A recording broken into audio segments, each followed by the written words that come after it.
एक प्रॉब्लम कराई थी जिसमें क्या था, check whether the given schedule S is conflict serializable और नॉट, राइट। ये तो आपको सबको समझ में आ ही गया था, कर लिया था सभी ने। और एक प्रॉब्लम करने को दिया था, एक मैंने प्रॉब्लम करने को दिया था, ये वाला, check whether the given schedule S is conflict serializable and recoverable और नॉट। कर लिया सभी ने? Yes sir. Yes sir. अच्छा, इसमें से मैं कुछ देख रहा था कि कई सारे लोगों के सोल्यूशन आए थे, लेकिन आप लोग, एक तो बड़ा दिक्कत ये है कि सारे लोग एक कॉपी करते हैं तो फिर उसको फॉरवर्ड कर देते हैं, वो सभी लोग कॉपी करते हैं। एग्जाम में तो खासतौर से ये बहुत होता है, ठीक है। और इस बार एग्जाम में एक गलत सोल्यूशन किसी ने भी बनाया, वो सब में सर्कुलेट कर दिया गया, और वो सर्कुलेशन में क्या हुआ, सभी के 0 नंबर हो गए। पता है ना, मैक्सिमम लोगों ने गलत सॉल्व किए।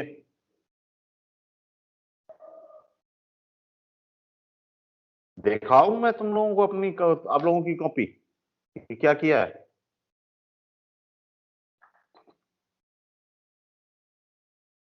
तो यही आप लोग इसमें भी करते हैं, इक्का दुक्का ही लोग मुश्किल से जो है सोल्यूशन बना के फॉरवर्ड करते हैं। So in this schedule, check whether this given schedule is conflict serializable and recoverable or not. आकांक्षा राय, आप बताएंगे कि how to check a given schedule is conflict serializable और not.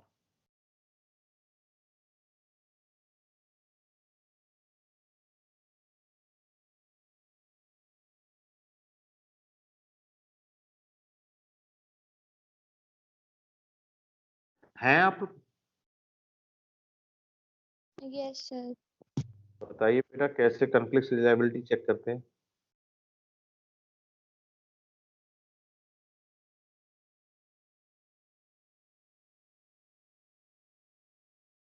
No idea.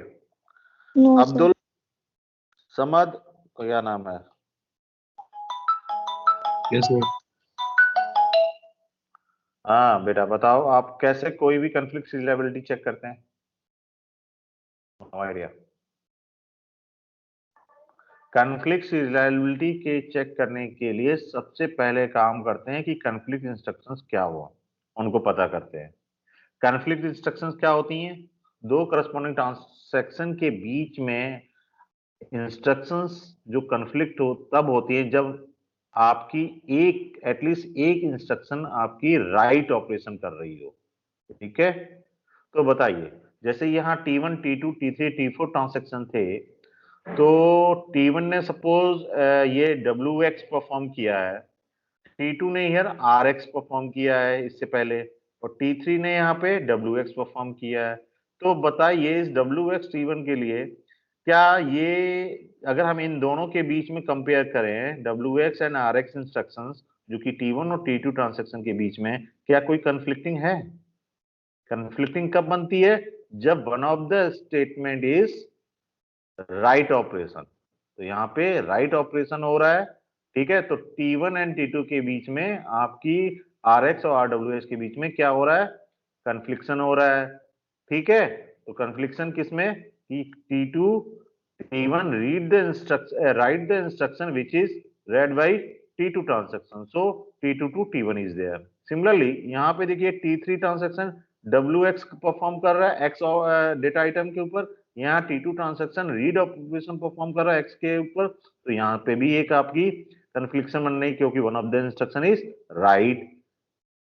Similarly WX, T1 of WX और T3 of WX, इनके बीच में भी देखिए एक इंस्ट्रक्शन होनी चाहिए, या तो दोनों के दोनों है राइट ऑपरेशन, तो भी आपकी कन्फ्लिक्शन हो रही है।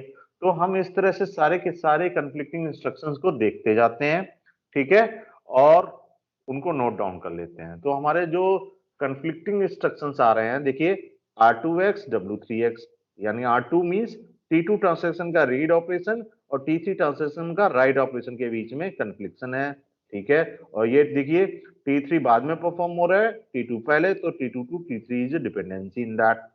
सिमिलरली यहाँ पे इनके इनके बीच में देखिए R2X एंड W1X, R2X यानी कि T2 ट्रांजैक्शन का रीड ऑपरेशन परफॉर्म हो रहा है, उसके बाद T1 ट्रांजैक्शन का राइट ऑपरेशन परफॉर्म हो रहा है, तो R2X एंड W1X के बीच में आपकी कंफ्लिक्टिंग इंस्ट्रक्शंस बन गई, तो यहाँ पे T1 is depend on T2, so T2 to T1 is there. Similarly, we have to check here W3X यानी कि T3 का राइट ऑपरेशन, T1 का राइट ऑपरेशन, तो इनके बीच में भी एक हमारी कंफ्लिक्टिंग इंस्ट्रक्शन बन गई। यहाँ पे देखिए, और इस WX के बाद देखिए यहाँ पे X ऑपरेशन के ऊपर राइट रीड हो रहा है, तो रीड परफॉर्म किसके बाद हो रहा है, चाहे आप T3 के राइट के ऑपरेशन के बाद देख लें या आप T1 के राइट के X के ऊपर ही देख लें। तो यहाँ पे W3X और R4X एक ये परफॉर्म हो रहा है, और ये देखिए W1X और R4X यहाँ पे भी परफॉर्म हो रहा है। ठीक है, तो ये हमारी कंफ्लिक्ट इंस्ट्रक्शन बनती चली जा रही है। सिमिलरली यहाँ पे देखिए बाई ऑपरेशन को राइट रीड कर रहा है, बट बाई ऑपरेशन उससे पहले राइट किसने किया, T2 ने, सो W2 by two W4 by sorry R4 by. ठीक है, तो यहाँ पे भी एक इंस्ट्रक्शन है हमारी कंफ्लिक्टिंग। इस तरह से हमने जब फाइंड आउट की तो हमारे पास ये सेट ऑफ इंस्ट्रक्शंस हैं जो कि कंफ्लिक्टिंग इंस्ट्रक्शंस हैं। इनके बिहाफ पर हमने क्या किया, एक डायग्राम बनाते हैं। डायग्राम जब हमने बनाया, ठीक है, तो कुछ इस तरह से डायग्राम बनेगा। अब इस डायग्राम में करना क्या है, डायग्राम जब बना तो देखिए जैसे हमने यहाँ पे लिखा ना T2 टू T3 जा रहे हैं, तो T2 टू T3 हमारे पास हमने एक एज बनाई T2 टू T3। ऐसे ही T2 टू T1 जा रहे हैं तो T2 टू T1 भी हमने एक एज बनाई।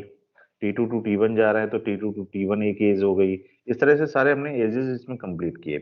अब हम इसमें करते क्या है, इसमें चेक करते हैं कि क्या इसमें साइकिल एग्जिस्ट करती है। अगर साइकिल एग्जिस्ट करती है तो जो शेड्यूल है वो कॉन्फ्लिक्ट सीरियलाइजेबल नहीं होगा। अगर साइकिल एग्जिस्ट नहीं करती है तो क्या होगा, कॉन्फ्लिक्ट सीरियलाइजेबल शेड्यूल होगा। तो उस बिहाफ पे हमने चेक किया, इसमें कहीं पे भी कोई भी साइकिल नहीं एग्जिस्ट हो रही है। ठीक है, that's why we call this is a conflict serializable schedule, right.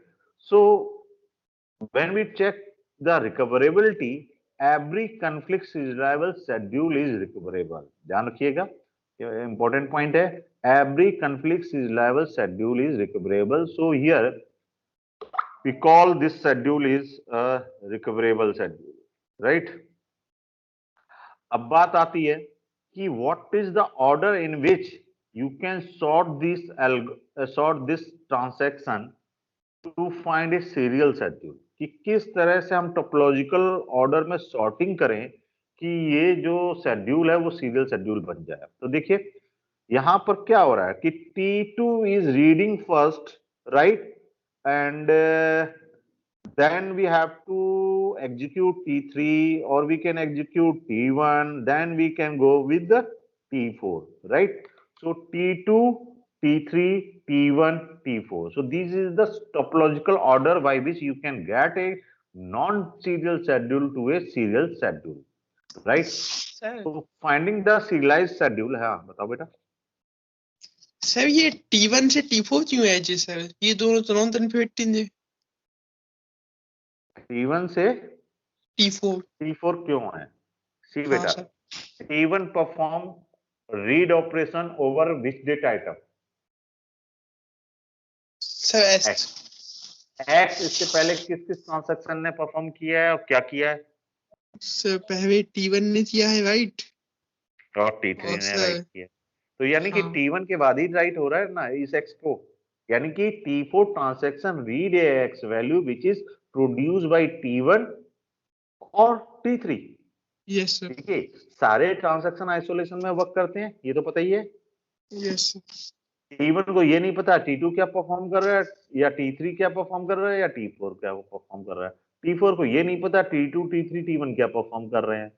तो सब अपने हिसाब से, बट जब ये शेड्यूल सिस्टम में आएंगे तो सिस्टम में क्या हो रहा है कि T4 ने रीड ऑपरेशन परफॉर्म किया which is already committed by T1 and T3, यही हो रहा है। सो अब क्या इनका ऑर्डर कंप्लीट करेंगे या नहीं करेंगे, ऑब्वियस करेंगे। क्या Rx की वैल्यू अगर हम कहें यहाँ पर T3 ने 50 वैल्यू राइट की है, T3 ने 50 वैल्यू राइट की है, तो ये रीड कौन सी वैल्यू करेगा?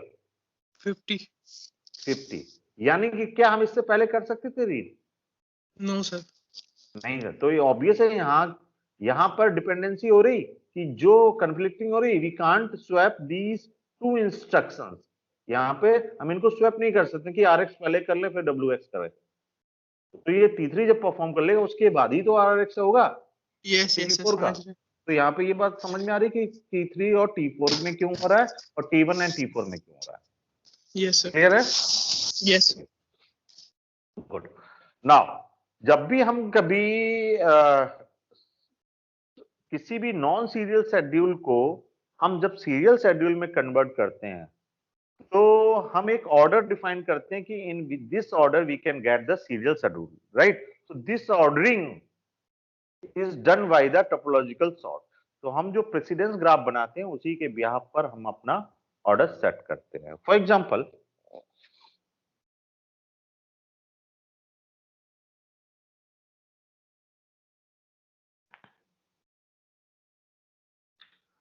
suppose we have a T1 transaction,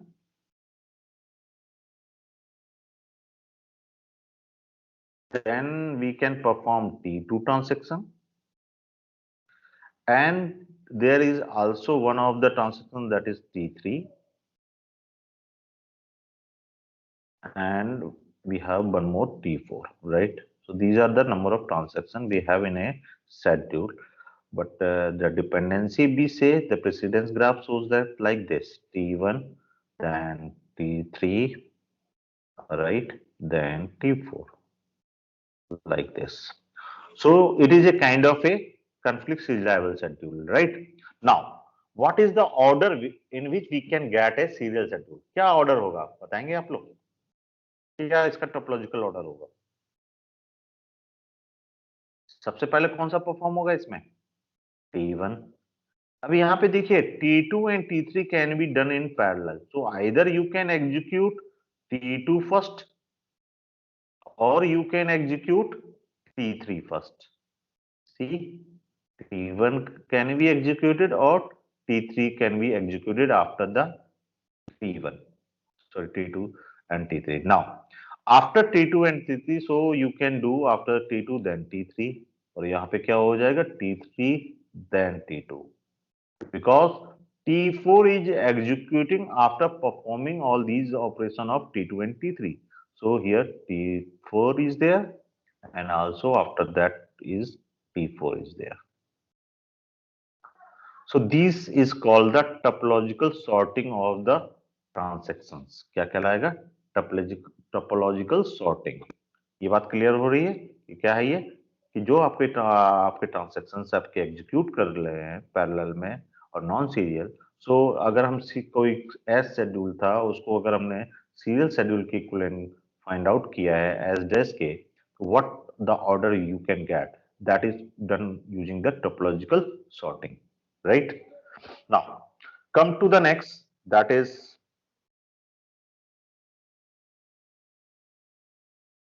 view serializability. It's a very important again एक प्रॉब्लम either conflict serializability से और view serializability से आती है। तो what is the view serializability? Check it.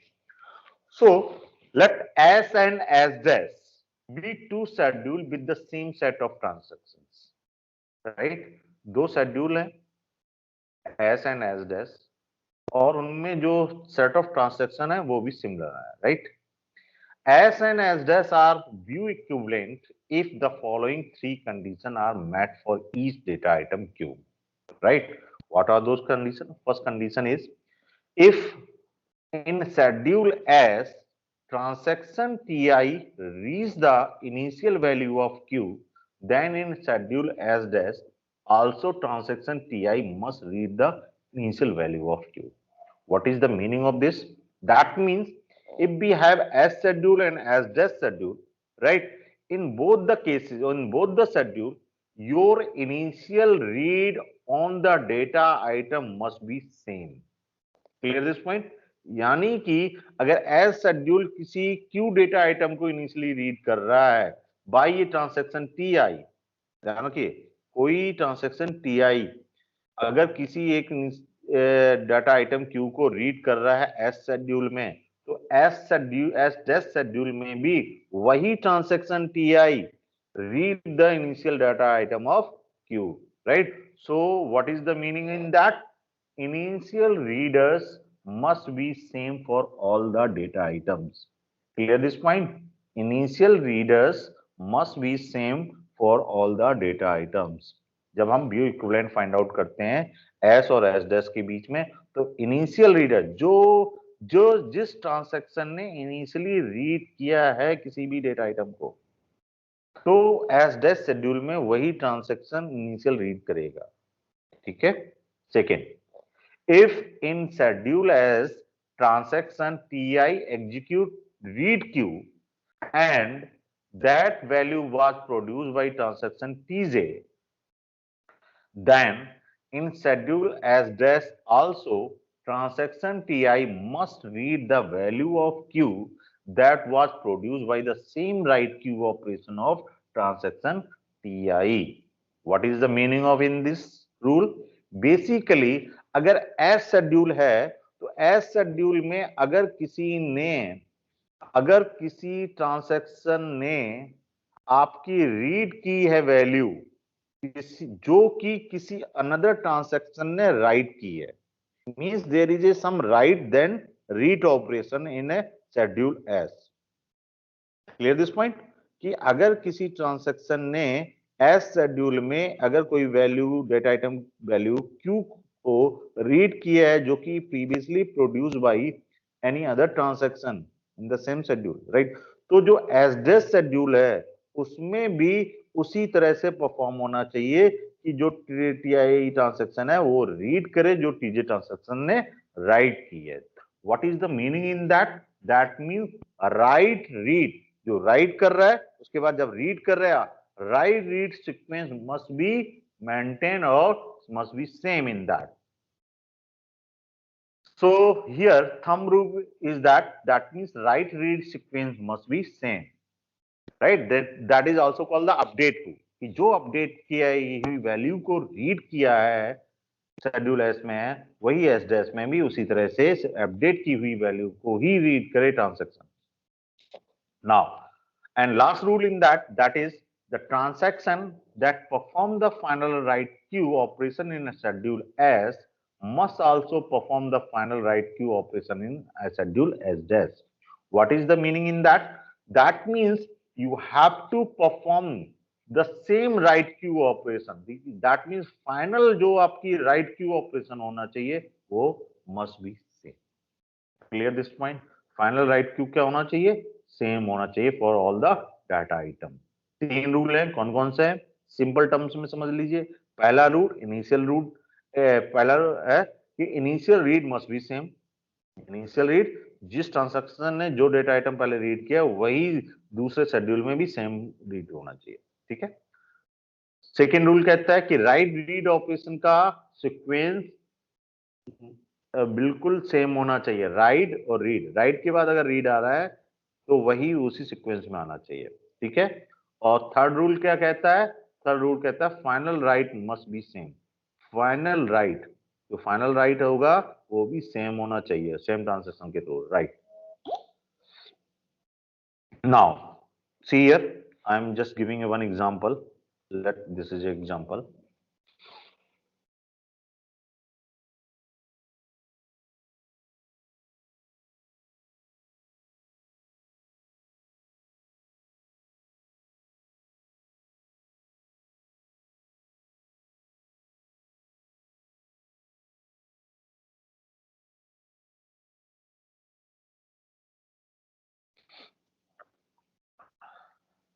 See, this is a schedule. Let it is a S schedule, right? Check what will be the serial schedule because this is a non-serial schedule. It is a non-serial schedule, right? So हमें क्या करना, सीरियलाइबिलिटी में क्या होता है कि एक non serial schedule को किसके इक्विवेलेंट करना होता है? सीरियल शेड्यूल के. सो वी हैव टू से what will be in the serial schedule. Serial scheduling में क्या होता है?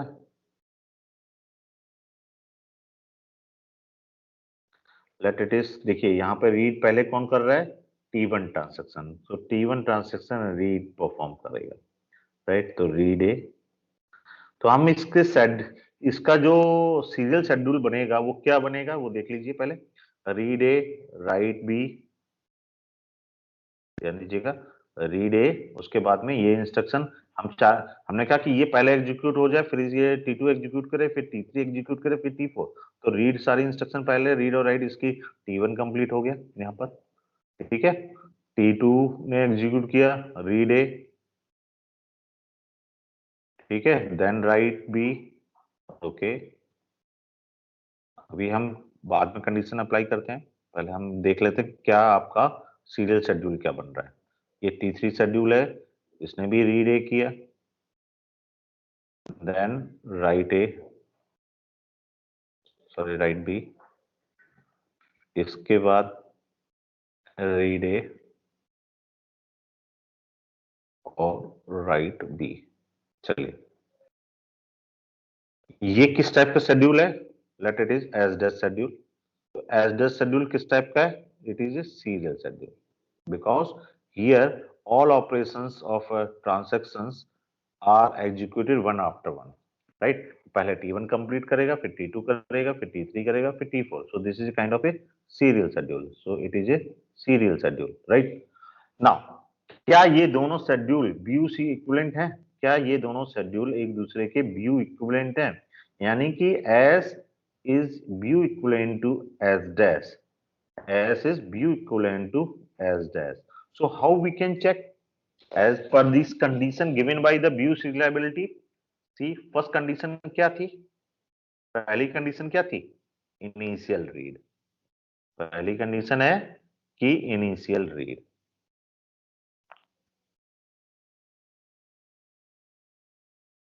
सी क्या इनिशियल रीड सेम है, see in this schedule S T1 transaction read the initial data item A, initial data item A. क्या S dash schedule में same transaction read the initial data item A, या देखिए T1 transaction execute होगा वो ए data item के ऊपर initial read कर रहा है, right. That means T1 read the initial value, similarly in S dash T1 is also read the initial value. So your this condition is satisfied, right, this is okay, ठीक है। अब बात आती है second condition. Second condition is saying about the write read sequence, write read sequence, write and read sequence.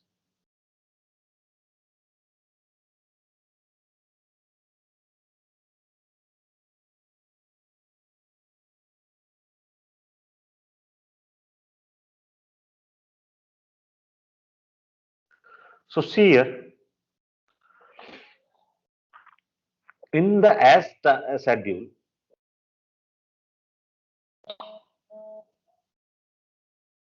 in the as schedule, T1 transaction write this data item B, write the data item B. Here T2 transaction write the data item B.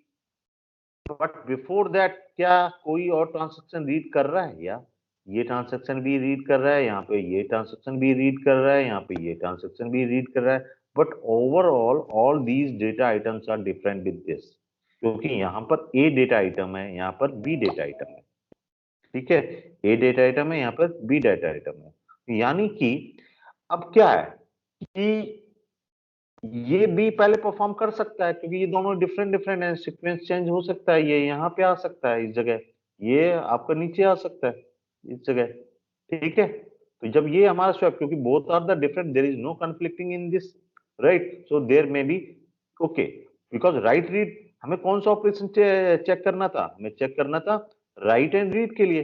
Right के बाद read हो रहा है, right के बाद कोई read नहीं आ रहा है किसी भी लेवल पे, राइट और रीड, राइट के बाद कोई रीड नहीं है, देखिए राइट के बाद कहीं पे भी रीड नहीं आ रहा, ठीक है। That means you can see this can be swapped here, this can be after that, similarly you can swap this R after this, because different data item, this R can be done after this, because this is a final line, right? So see here, we can swap all this, and now you can get this RA with WB, RA here BWB in T3, and this is for the T4, right? This is T4. Now check third condition. That means your this condition is also satisfied. Right read sequence is maintained. Right read sequence is maintained. Right. Third is what? Third is final write. So final write कौन perform कर रहा है? Final write perform कर रहा है T4 transaction. Final write perform कर रहा है T4 transaction. क्या S dash में भी final write कौन as T4 transaction perform कर रहा है? Yes, S dash में भी final कौन perform कर रहा है? T4, right? देखिए यहाँ पे ये फाइनल राइट हो रहा है, दिस फाइनल राइट, यहाँ पर T4 ही फाइनल राइट परफॉर्म कर रहा है, ठीक है। अच्छा ठीक है, तो यहाँ पे भी फाइनल राइट कौन परफॉर्म कर रहा है? T4. So this is T4, again here T4 is there, right. So all these three condition are satisfied with this S and S dash.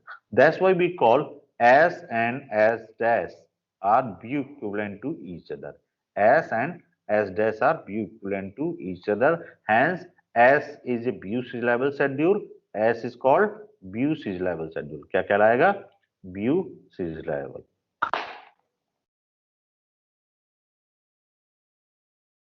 ठीक है, S is called view serializable schedule, right? And this property is known as view serializability. बात सबको समझ में आ रहा है? केवल आपको ये तीन कंडीशन चेक करनी है, initial read, right read sequence and final right, right. देखिए ये एक शेड्यूल है आपका जो नॉन सीरियल शेड्यूल है, और ये शेड्यूल है आपका क्या है? Serial schedule, right. ये क्यों इक्विवेलेंट है? व्यू इक्विवेलेंट क्योंकि इनके इनिशियल रीड सेम है, write and read sequence same आ रहे हैं, और फाइनल राइट भी सेम है। That's why this is a view. ये बात सबको क्या कह रहे बेटा? सर ये जो हमने मतलब नॉन सीरियल शेड्यूल को सीरियल शेड्यूल में कन्वर्ट किया है, ये उसी तरह से कन्वर्ट करेंगे ना, जैसे मतलब पहले वाला मेथड था कि चेक करते थे स्वैप करके। हाँ स्वैप करेंगे। मैंने बस जस्ट आपको ये बताया कि कैसे करेंगे, ठीक है। अभी हम आपको और बताते हैं क्या मेथड्स हो सकते हैं, ठीक है, वन बाय वन। ये सेकंड वाला वो बता दीजिए, सेकंड वाला पॉइंट राइट रीड सीक्वेंस कैसे मेंटेन हो रहा है? राइट रीड, देखिए राइट के बाद रीड आना चाहिए। अगर कोई राइट के बाद रीड हो रहा है, राइट के बाद रीड हो रहा है, तो यहाँ पे देखिए राइट के बाद कोई रीड ऑपरेशन कहीं पे भी है इनमें? देखिए ये वाले देखते हैं या मतलब चारों ट्रांजैक्शन में देखते चलेंगे? चारों में देखना है, क्योंकि देखिए T2 में अगर रीड करेगा, T2 यहाँ पकड़ रहा था, सपोज मैं यहाँ पे एक लिख दे रहा हूँ RB, ठीक है। अब क्या होगा? अब क्या होगा? देखिए ये इसके बाद ही आ रहा है, यानी कि अगर यहाँ पे है तो यहाँ पे हम लिख सकते हैं RB,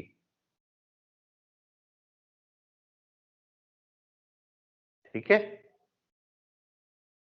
लिख सकते हैं ना।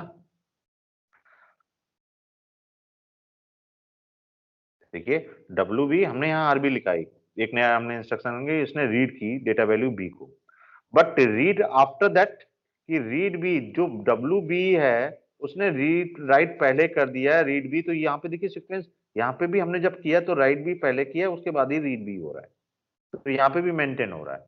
बट अगर हमें इस कंडीशन को देखें WB and RB, WB and RB, यहाँ पर अभी मैंने इसको चेंज किया, तो WB के बाद अगर RB होता, WB के बाद RB होता, ठीक है, तो क्या होता? WB के बाद RB अगर हमने देखा, यानी कि इस जगह आपने वैल्यू को राइट किया हुआ है, इस जगह वैल्यू को राइट किया हुआ है, और उसके बाद आप रीड कर रहे हैं, तो ये वाला डेटा वैल्यू इसी के बाद आएगा, उससे पहले नहीं आएगा। You can't swap these two, right? Whatever he has written into the system, that will be read by this transaction T2. So in that case it may be matter, right? But अभी जो problem था कि just read और right कैसे हो रहा है, ठीक है, और इसको कैसे चेक करेंगे? So we have to check with this three methods. What are those three methods? So see here.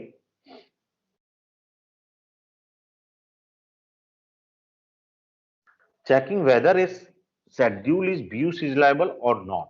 So first method is check whether the given schedule is conflict serializable or not. ध्यान रखिएगा, जो आपने अभी point बोला था कि कैसे check करेंगे, ठीक है। तो जो conflict serializability में हम चेक क्या करते हैं, conflict serializability में जो conflict इंस्ट्रक्शन है, ठीक है, वो तो स्वैप नहीं हो सकती हैं, जो नॉन कॉन्फ्लिक्टिंग इंस्ट्रक्शन है वो स्वैप हो सकती हैं। ये बात हमने पहले बताई हुई है।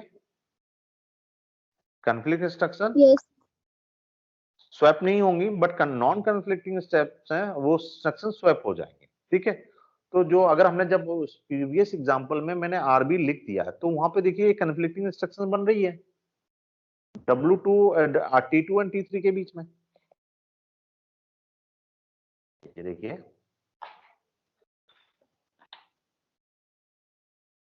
यहाँ पर ये T3 WB उसके बाद RB कर रहे हैं। अगर यहाँ पे ये देखिए कॉन्फ्लिक्टिंग इंस्ट्रक्शन, तो ये अभी स्वैप नहीं हो सकती ऊपर, तो ये यहाँ पर नहीं आ सकती है। इसके ये जब परफॉर्म करेगी तो ये इस WB के बाद ही आपकी परफॉर्म करेगी same data item. T2 to T3 आएगा ना इस तरह से। तो अब ये जो है, अब ये कॉन्फ्लिक्ट सीरियलाइजेबल शेड्यूल नहीं बनेगा। क्या नहीं बनेगा? नहीं बनेगा conflict serializability in that, because we can't get a serial schedule. So in this what we am trying to say here कि जब भी हम व्यू सीरियलाइजेबिलिटी चेक करने जाएंगे, ठीक है, तो हम सबसे पहले चेक करेंगे क्या, कॉन्फ्लिक्ट सीरियलाइजेबिलिटी। अगर वहां पे कॉन्फ्लिक्ट सीरियलाइजेबिलिटी एग्जिस्ट करती है तो by default that schedule is a view serialisable schedule. ध्यान रखिएगा, इज वेरी इंपॉर्टेंट। जब आपके पास टाइम कम है तो आप एग्जाम, गेट एग्जाम या कितने भी PSU एग्जाम होते हैं, आते हैं क्वेश्चन के, ठीक है, find out the view serialisability. सबसे पहले चेक करो क्या, कॉन्फ्लिक्ट सीरियलाइजेबिलिटी। अगर कॉन्फ्लिक्ट सीरियलाइजेबिलिटी कैसे चेक करेंगे, हम प्रेसिडेंस ग्राफ बनाएंगे। प्रेसिडेंस ग्राफ में अगर साइकिल एग्जिस्ट करती है तो कॉन्फ्लिक्ट सीरियलाइजेबिलिटी नहीं है, अगर साइकिल नहीं एग्जिस्ट करती है तो कॉन्फ्लिक्ट सीरियलाइजेबल है, ठीक। तो उसी बिहाफ पर हम यहाँ पे चेक करके बताएंगे, अगर शेड्यूल कॉन्फ्लिक्ट सीरियलाइजेबल है तो by default that schedule is also a view serialisable. ध्यान रखिएगा, if the given schedule is not conflict serializable then it may or may not be view serializable. Go and check using other methods, right? फिर हम बाकी दो method जो और हैं उनको भी यूज करेंगे। रखिएगा, अगर कॉन्फ्लिक्ट सीरियलाइजेबल नहीं है तो दैट शेड्यूल मे और may not be view serialisable. So in this you can से thumb rule is all conflict serializable schedule are view serializable, all view serializable schedule may or may not be conflict serializable। ध्यान रखिएगा ये बात, is it key point in that? Key point is what? That is, all conflict serializable schedules are view serializable and all view serializable schedule may or may not be conflict serializable. Clear this point? Now second method, अगर आपके schedule में कोई blind right है, blind right जानते हैं क्या होती है? Blind right, yes sir. बिना रीड किए हुए अगर कोई वैल्यू को आप राइट कर रहे हैं, ठीक है, कोई डेटा आइटम को अपडेट कर रहे हैं, that is blind right. So in that check if there exists any blind write operation. If there doesn't exist any blind write, then schedule is surely not view serializable. ध्यान रखिएगा, अगर कोई भी blind write नहीं है, अगर कोई भी ब्लाइंड राइट नहीं है, then that schedule surely not view serializable. तो अब पूछने के मतलब इतने 2 साल पढ़ने हो गए, अब ये पूछ रहे कि आईटी की सीएस है, सीरियसली? भी दोनों सेम ही रहता है ना, अब तुम आईटी की मुझे लगेगी इसमें आईटी में नहीं, अलग इधर उधर रहता है, कुछ कुछ नहीं पढ़ाया जाता है। हाँ, कुछ मेन चीजें रहेंगी हर सब्जेक्ट। सीडी रहता है, कुछ भी नहीं पढ़ाया जाता सोना।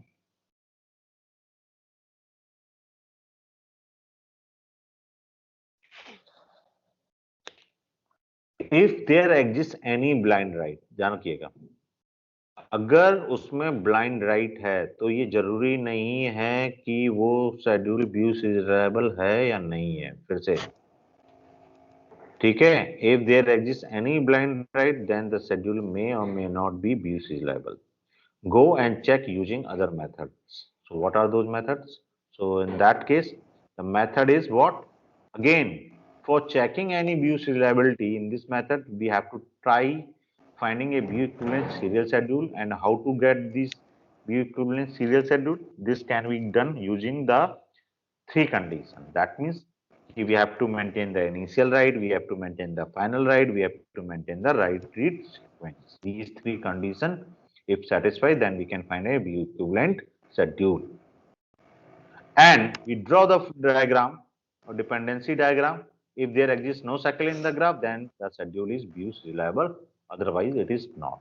Right? So these are three methods by which we can get or check whether a given schedule is view serializable or not. तो क्या मेथड है? पहला मेथड क्या कहता है तो बताइए। पहला मेथड में क्या चेक करते हैं? Conflict serialisability. Conflict serialisability exist कर रही यानी कि व्यू सीरियलाइजेबल शेड्यूल है। अगर नहीं एग्जिस्ट कर रही तो हो सकता है कि उसमें व्यू सीरियलाइजेबिलिटी तो हो बट कॉन्फ्लिक्ट ना हो। ठीक है, तो हो सकने पे हम क्या चेक करेंगे? Blind write. ब्लाइंड राइट अगर हमने चेक किया, अगर ब्लाइंड राइट है तो पॉसिबिलिटी है कि व्यू सीरियलाइजेबल हो सकता है। अगर ब्लाइंड राइट है ही नहीं तो that mean there is simply you can say there is no view serializability. Now, third rule, that means we have to draw the conflict serializability. We have to check the precedence graph whether it contains the cycle or not. Whether it contains the cycle or not.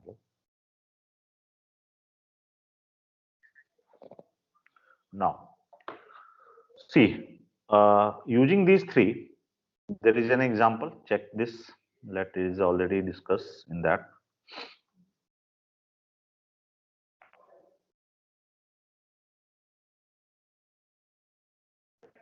See,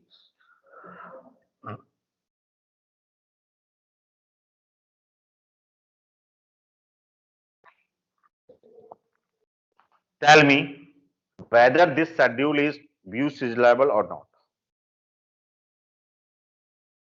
कौन बताए? Let it is as schedule. Check whether this is a view serializable or not.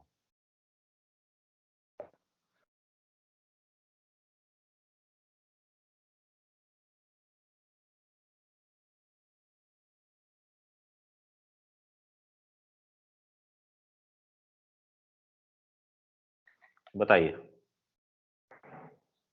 कैसे करेंगे? सबसे पहले देखिए, इसमें blind right तो obvious है। ब्लाइंड राइट है कहाँ पे है? किस किस ट्रांजैक्शन के बीच में, ट्रांजैक्शन में ब्लाइंड राइट है? T4 T6 यानी कि दैट मींस ये व्यू सीरियलाइजेबल हो सकता है। अभी हम कंफर्म नहीं कह रहे हैं कि ये है या नहीं है, हो सकता है। ठीक है, तो सबसे पहले हम क्या चेक करें? Conflict serialisability. कॉन्फ्लिक्ट सीरियलाइजेबिलिटी कैसे चेक करते हैं?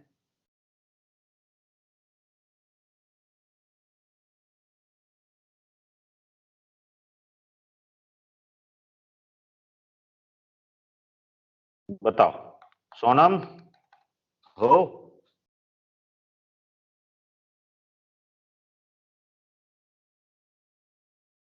कॉन्फ्लिक्ट सीरियलाइजेबिलिटी कैसे चेक करते हैं?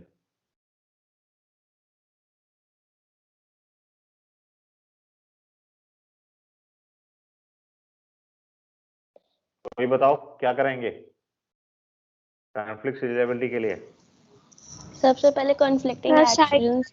हाँ तो बताओ कौन कौन सी हैं, जल्दी जल्दी लिखते जाओ फटाफट। एक देखो राइट क्यूब ऑपरेशन यहाँ हो रहा तो इनके इनके बीच में होगा, एक इसके इसके बीच में होगा, ठीक है, एक इसके इसके बीच में होगा और एक इसके और इसके बीच में होगा। राइट, यही कुछ होंगी कॉन्फ्लिक्ट इंस्ट्रक्शन। तो R3 Q और किसके बीच में है? R4 W4 Q, यही है ना पहला। फिर W4Q और उसके बाद कौन सी आ रही है, W3Q, ठीक है। और फिर देखो W4Q और W6Q,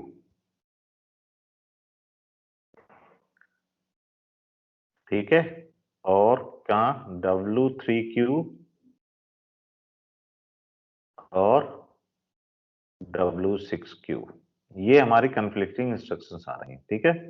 अब इनके बिहाफ पे हमें क्या देखना होगा, सबसे पहले कि एक तरीके से डिपेंडेंसी क्या आ रही है, ठीक है। तो यहाँ पर डिपेंडेंसी आ रही R3 है, तो यानी T3 टू T4, एक ये जा रही है। और देखो यहाँ पे T4 से T3,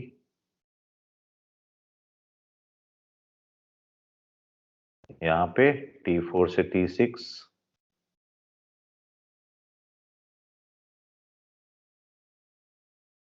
यहाँ पे T3 से T6। फटाफट अब डायग्राम बना लेते हैं एक, ठीक है, जिसमें आपके तीन आपके क्या हैं, डिफरेंट, एक T3 हो गया, एक T4 हो गया और एक T6 हो गया। चलिए ठीक है। Now we have to draw T3 to T4 एक एज हो गई और एक T4 से T3 एक एज हो गई, फिर T4 से T6 एज हो गई और T3 से T6 एज हो गई, ठीक है। अब बताइए क्या कोई साइकिल एग्जिस्ट करती है, क्या कोई Yes, साइकिल sir. एग्जिस्ट किसके किसके बीच में, T3 T3, T4 के बीच में। T4. क्या ये शेड्यूल कॉन्फ्लिक्ट सीरियलाइबल है, S is conflict serializable or not? No, sir. No, sir. Is not, S is not conflict serializable schedule। ध्यान दीजिएगा, क्या ये व्यू सीरियलाइबल हो सकता है या नहीं हो सकता, हो सकता है। ध्यान रखिएगा, पहला कहता है क्योंकि conflict serializable तो कोई भी शेड्यूल conflict serializable, अगर शेड्यूल conflict serializable है तो वो व्यू serializable तो होगा, लेकिन अगर कोई व्यू serializable तो ये जरूरी नहीं कि वो conflict serializable हो। ध्यान रखिएगा इस हिसाब से, तो हम ये कह सकते हैं कि ये अभी हमारा first S is not conflict serializable. तो हम मेथड 2 अप्लाई करेंगे। अब चेक करेंगे क्या ये इसमें ब्लाइंड राइट एग्जिस्ट कर रहे हैं,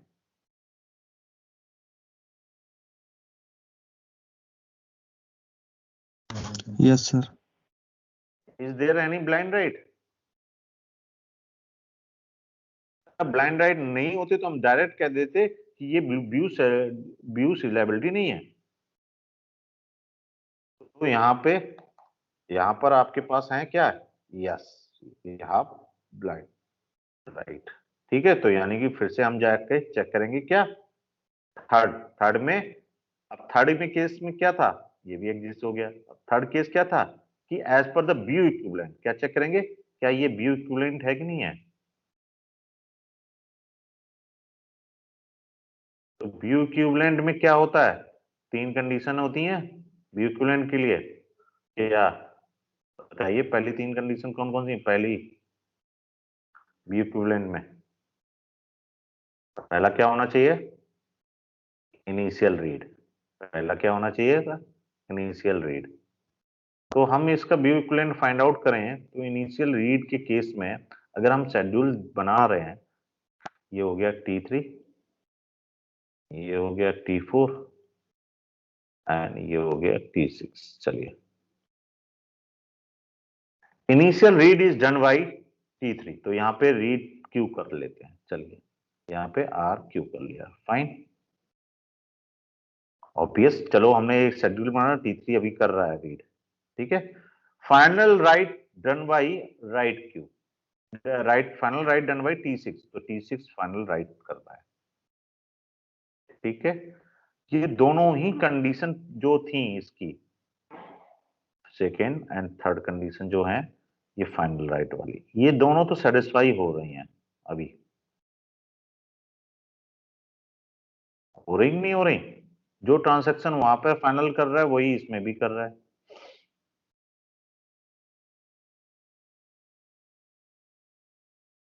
एक ये भी सेटिस्फाई हो रही, ये भी। खुद ही बनाएंगे। देखिए हाँ, ये जो दूसरा वाला शेड्यूल आपने बनाया है ये भी हम खुद ही बनाएंगे, जिसमें मतलब हाँ खुद लिखा ही बनाएंगे, बनाना पड़ेगा, देखना पड़ेगा कि क्या क्या सिक्वेंशियल शेड्यूल या सीरियल शेड्यूल मिल रहा है कि नहीं मिल रहा है। तो सिक्वेंशियल शेड्यूल अगर हम इनके बीच में देखें तो T3 T4 T6 के लिए अगर हम बनाएं तो हमारे पास ये इंस्ट्रक्शन पहले एग्जीक्यूट होनी चाहिए, ये इंस्ट्रक्शन बाद में, यानी कि यहाँ पे WQ होना चाहिए और उसके बाद में यहाँ पर WQ होना चाहिए, तभी ये हमारा शेड्यूल कैसे बनेगा, सीरियल शेड्यूल बनेगा। ये T3 T4 एंड T6। अब हमें ये चेक करना है जो हमने इंस्ट्रक्शन अभी लिखे हैं, ठीक है, क्या वो उससे हमारा शेड्यूल में कोई गड़बड़ी तो नहीं आ रही है, कर सकते हैं कि नहीं कर सकते हैं। अब यहाँ पे बात आ रही है, देखिए जो हमने यहाँ पे इन दोनों इंस्ट्रक्शन को इंटरचेंज किया है, WQ, ठीक है, ऑपरेशन यहाँ पे क्या था, क्या हमें परफॉर्म करना था, यहाँ पे right read sequence must be maintain, right read sequence must be maintain. तो जो फाइनल अपडेट है वो राइट रीड सीक्वेंस के ऊपर हमें देखना पड़ेगा कि क्या वो मेंटेन हो रही है। चलिए यहां पे देखें, right Q T4 perform right Q operation, right, which in that case T3 read the operation, read the data item Q, यानी कि राइट क्यू कौन कर रहा है, राइट क्यू T4 कर रहा है, लेकिन वो कौन सी value, read Q.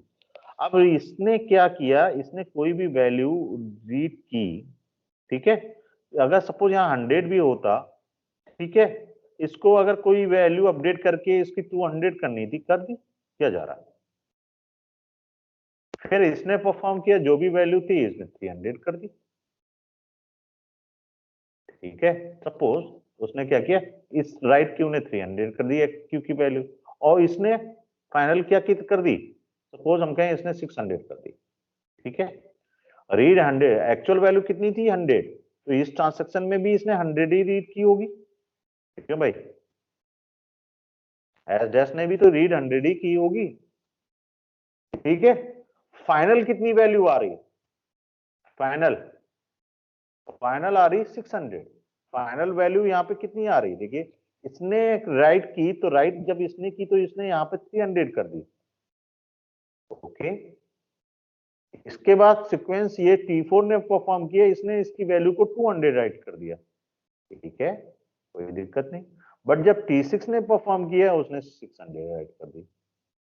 Ultimate your data is consistent, जो 600 चाहिए था वो 600 मिल रहा है क्यू में, ठीक है, that means there is no in that sequences matter, you can swap this above than this, right, so that's why this blind write अगर एग्जिस्ट करता है तो पॉसिबिलिटी होती है कि आपकी शेड्यूल आपका कैसा हो, व्यू सीरियलाइबल हो, ठीक है, तो यहाँ पे 300 का 200 राइट किया, फिर देन उसने उसको 600 राइट किया, right, so here you can say this is a kind of a schedule, T3 then T4 then T6, T3 T4 T6 is a kind of a serial schedule, as dash this is now serial schedule, so sir you can, हाँ इसमें मतलब कोई non conflicting मतलब इसमें monotonic conflicting का नहीं है, इसमें उसने क्या क्या, उसने चेक करना था कि वेदर क्या व्यू इक्विवेलेंट है कि नहीं है, व्यू इक्विवेलेंट के लिए क्या है, व्यू इक्विवेलेंट के लिए हमने यहाँ आपको 3 कंडीशन दी हुई है, पहली initial read, second right read sequence and final right. देखिए इनिशियल रीड कर रहा है, अगर हम देखें इस T3 T4 T6 का कोई अगर सीरियल शेड्यूल बनाए तो हमारा कुछ इस तरह से बनेगा, T3 T4 T6, पहले T3 की सारी इंस्ट्रक्शन एग्जीक्यूट हो जाए, then T4 then T6, right. अब हम इसमें देखें कि मतलब हमने राइट क्यू को ऊपर स्वैप कर दिया, तो मतलब ये स्वैप कैसे हो कन्फ्लिक्शन नहीं देख रहे हैं हम, यहाँ देखिए कन्फ्लिक्ट तो है ही नहीं, कन्फ्लिक्ट रिलायबल तो है ही नहीं, ये शेड्यूल कन्फ्लिक्ट रिलायबल तो हम चेक ही कर चुके हैं कि ये नहीं है, ठीक है, बट क्या हम स्टिल इसका व्यू रिलायबिलिटी बना सकते हैं, क्या इसमें हमें अभी भी क्या सीरियल शेड्यूल बना सकते हैं, अब तो ये देखिए दो तरीके की सीरियलाइजेशन थी, एक थी कन्फ्लिक्ट, इससे हम कन्वर्ट कर देते थे कोई नॉन सीरियल शेड्यूल को सीरियल शेड्यूल में, ठीक है। और दूसरा क्या है, व्यू, व्यू इक्विवेलेंट होना चाहिए। पहले वाले में क्या इक्विवेलेंट होना चाहिए, कन्फ्लिक्ट इक्विवेलेंट होना चाहिए। दूसरे वाले में क्या है, व्यू इक्विवेलेंट होना चाहिए। व्यू इक्विवेलेंट की क्या कंडीशंस है कि इनिशियल रीड सेम होना चाहिए, राइट रीड सीक्वेंस सेम होना चाहिए, फाइनल राइट सेम होना चाहिए। ध्यान दीजिएगा, both are the different two techniques, one is conflict another is view. View में क्या, व्यू इक्विवेलेंट के लिए कंडीशन क्या दी हुई है, जबकि कन्फ्लिक्ट इक्विवेलेंट के लिए क्या है कि नॉन कन्फ्लिक्टिंग स्टेटमेंट को अप एंड डाउन करके स्वैप करके अगर हम सीरियल शेड्यूल बना लेते हैं तो वो कन्फ्लिक्ट इक्विवेलेंट है। यहाँ पे व्यू इक्विवेलेंट की डेफिनेशन क्या कहती है कि आपके दो schedule S and S dash are called view equivalent if it follows three condition, one initial read must be same, write read sequence must be same and final write must be same. देखिए अब ये schedule एक हमने जो बनाया ultimately ये हमारा recoverable है, और ये देखिए दूसरा हमारा कंसिस्टेंट भी दे रहा है डेटा। अगर हम देखो यहाँ पे रीड क्यू की वैल्यू 100 ले रहे हैं, इसने कुछ राइट किया, इसने कुछ राइट किया, अल्टीमेटली फाइनल राइट इसने किया परफॉर्म, तो फाइनल राइट यहाँ पे परफॉर्म हो ही रहा है, ठीक है। हाँ अगर हम यहाँ पर चेंज करके देखें, यही क्वेश्चन को मैं चेंज कर लूं, ये बात समझ में आ गया, ये क्लियर हो गया कि यहाँ पर हमें व्यू इक्विवेलेंट में राइट रीड सीक्वेंस चेक करना था कि राइट रीड सीक्वेंस फॉलो हो रहा है कि नहीं हो रहा है। राइट ये वाला देखो, राइट परफॉर्म हो रहा है इस रीड के बाद, राइट के बाद कोई रीड नहीं हो रहा, इस राइट के बाद कोई रीड नहीं हो रहा, इस राइट के बाद कोई रीड नहीं हो रहा, जिससे कि दिक्कत आए। हाँ लेकिन अगर मैं यही सीक्वेंस को फिर से चेंज कर लेता हूं, ये वाले आप क्लियर होगी कि ऐसे